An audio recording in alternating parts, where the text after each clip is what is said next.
Hi Roy, welcome to the last Marchbank mailbag before Christmas time. This is part of the Up Close Guitar Technique series. We've encouraged people to write in asking questions about guitar related stuff, and I've had lots of questions about playing at speed. A pertinent one came in from Sunday Popea, stays in the USA.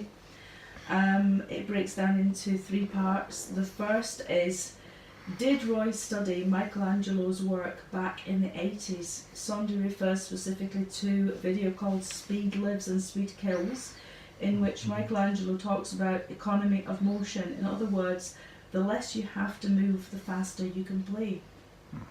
And that makes perfect sense. Mm-hmm. I didn't learn that from that video. I learned that just from common sense and breaking problem areas down. But Mike is absolutely bang on when he said that in that video. I haven't seen that video actually. I've seen the first one, obviously. I bought the first one when I was like 14, 15. And it was because at the time, it was an amazing time in the 80s when you were younger. A huge explosion in the guitar scene. We'd just had 1984 with Van Halen, which is obviously awesome when you're a teenager, and then Malmsteen hit the scene. The first time I remember seeing Malmsteen was on MTV with Alcatraz, and that was like mind-blowing. So the next obvious question was like, where do I learn this stuff? Being out in the sticks. So it was a case of let's see what's inside the Guitar Player magazines, and I cottoned on to REH, and I think it was REH, or was it Starlix? Starlix, that's what it was, that brought out Michelangelo's first video. And learned it from there. Yeah. Okay, so what is Roy's opinion of Michelangelo's picking technique, and how does it differ from his own? Mm-hmm. Well, I adopted Mike's playing technique when I was a teeny bop, and I used that kind of way in playing up until I was about 20, but I realised I wasn't playing accurate. It was great for one string, but it was like really tense, and I was clinging on to the guitar for dear life. So for you, that wasn't working? It wasn't working out for me. Yeah. It works for Mike, obviously, but it doesn't work for me. So I decided to break everything down and start looking at the problem areas. Again, there wasn't the tuitional packages out there at that time readily available to study anything like that. There were obviously live videos of John McLaughlin, these kind of guys, but and I was sitting watch over it, but I still couldn't work out what was actually going on, so I had no other option but to just like sit and work out what was best for me. Yeah. So we were chatting earlier, and you said that Michelangelo has a way of kind of anchoring his fingers on the strings. On the body, yeah. On the body. On the body, yeah. Right. And so how does that differ to the way you play? Well, he has this kind of thing going on, and I'm not sure exactly where the majority of the movement's coming from the elbow or from the upper arm. But for me, this kind of type of motion wasn't working. So I wanted to feel relaxed, and I wanted it to be fluent for myself.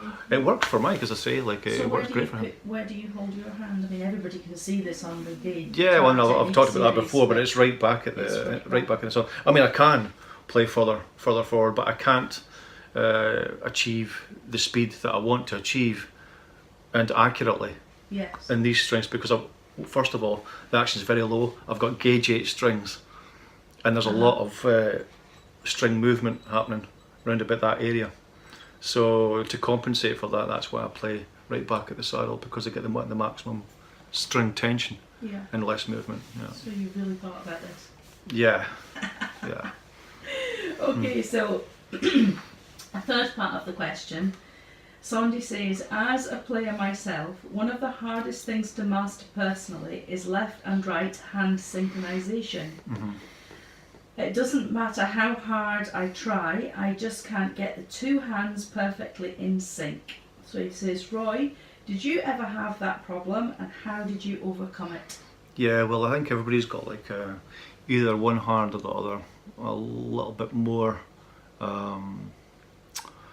developed than the other. So for me, it's my left hand. My legato playing is infinitely more quicker than my right can keep up with. So I have to consciously slow my left hand down to compensate for that. how I overcame that was by just pushing each hand to as far as it could go in time with the metronome. So if I worked my right hand picking first of all, I wouldn't play my left, and I'd just like have this erratic sort of movement going over the strings. It used to drive people daft, just the sound of it. But it's important. And then I'd do my left hand with the metronome on the same setting, and then I'd join them both together. And that solved the problem for me.